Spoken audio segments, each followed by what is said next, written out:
صدر ٹرمپ نے کہا ہے کہ امریکہ نے ایران کی صورتحال پر نظر رکھی ہوئی ہے اور اگر ایران میں لوگوں کو مار دیا گیا تو امریکہ مداخلت کرے گا۔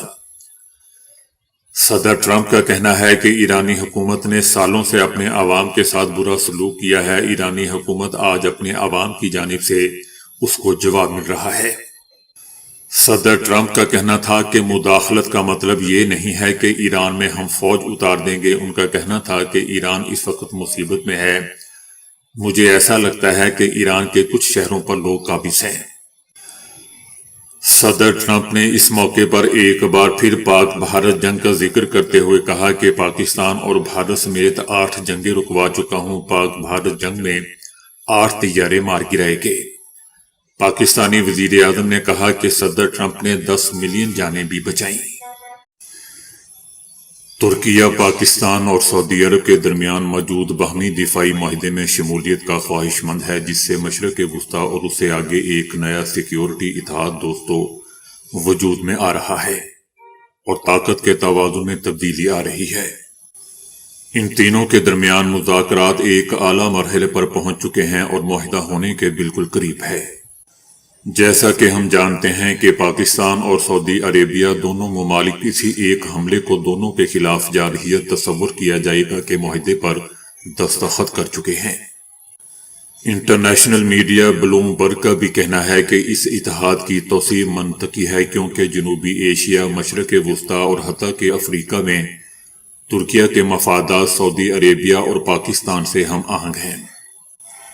ترکیہ اس معاہدے کو سیکیورٹی اور دفاعی صلاحیت مضبوط بنانے کے ایک ذریعے کے طور پر دیکھ رہا ہے، خاص طور پر دوستو ایسے وقت میں جب امریکہ کی قابل اعتماد حیثیت اور صدر ٹرمپ کے نیٹو سے وابستگی پر سوالات اٹھائے جا رہے ہیں۔ حالانکہ امریکہ کے تینوں ممالک سے مضبوط عسکری تعلقات بھی ہیں۔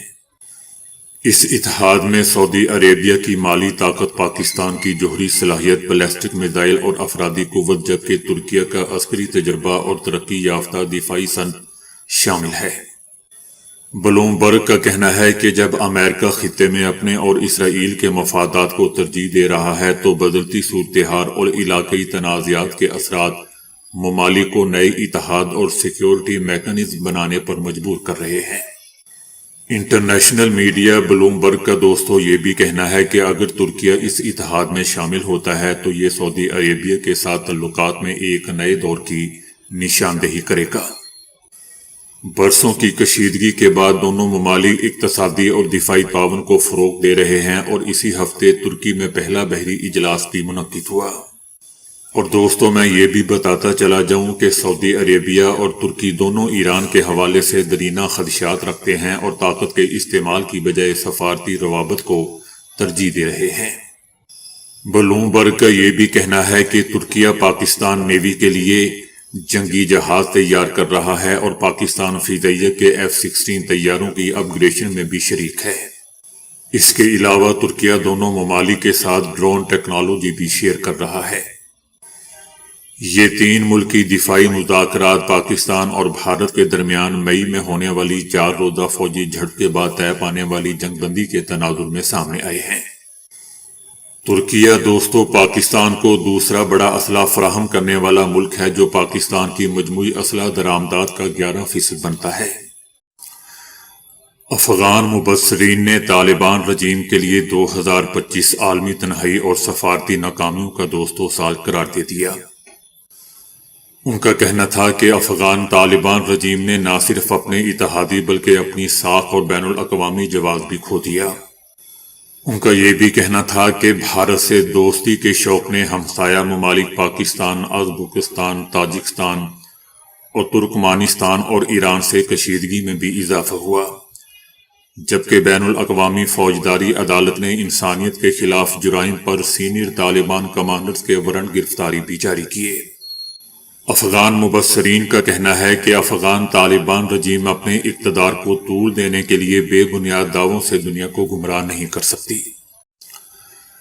امریکہ میں لاکھوں ڈالرز کی لابنگ کے باوجود بھارت کو سفارتی محاذ پر شکست کا سامنا ہے۔ بھارتی حکومت نے امریکی لابنگ فرم کو دوستو $4,50,000 دیے اور بھارت نے اپنی سفارتی ساکھ کو بحال کرنے کی کوشش کی۔